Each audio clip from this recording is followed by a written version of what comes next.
ศร้านอกใจผัวได้บ่อายหูอยู่หนอว่าเจ้านั่นแอบนอกใจท่าทางของน้องบ่คือตั้งแต่ก่อนกี่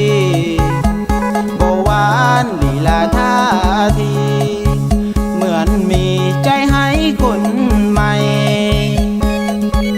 อายมันน้อยใจย่านไปบ่ถึงจุดหมายฮักเฮาสลายถึกนางแบ่งใจให้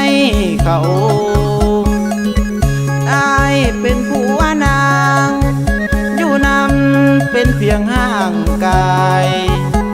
ความฝันที่เคยว่าไว้เริ่มสลายบ่คือคำเว้าบ่ได้บ่นาน้องพ่อบ่ได้บ่ลาหรือเป็นน้ำวาสนาของสายสันบ่คนดีเวรกรรมยังน้องจริงถึกเมียมานอกใจ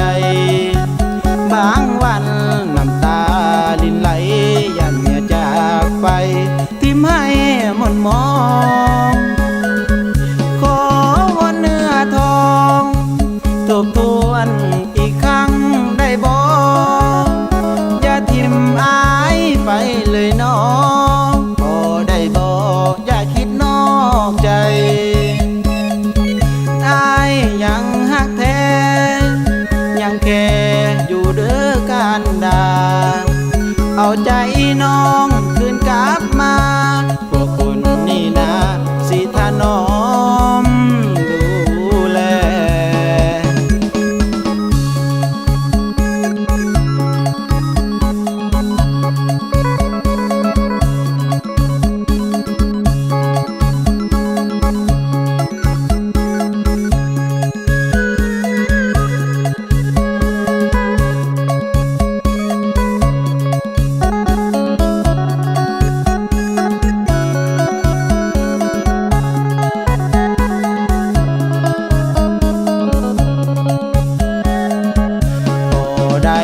บ่นา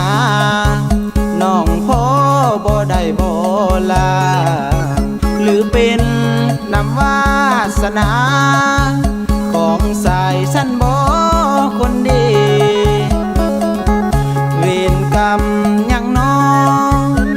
จึงถึกเมียมานอกใจบางวันน้ำตาลินไหลยันเมียจากไปทิ่มให้หม่นมองขอวอนเนื้อทองทบทวนอีกครั้งได้บ่อย่าทิ่มอายไปเลยน้องบ่ได้บ่อย่าคิดนอกใจอายยังฮักแท้ยังแค่อยู่เด้อการดาเอาใจน้องคืนกลับ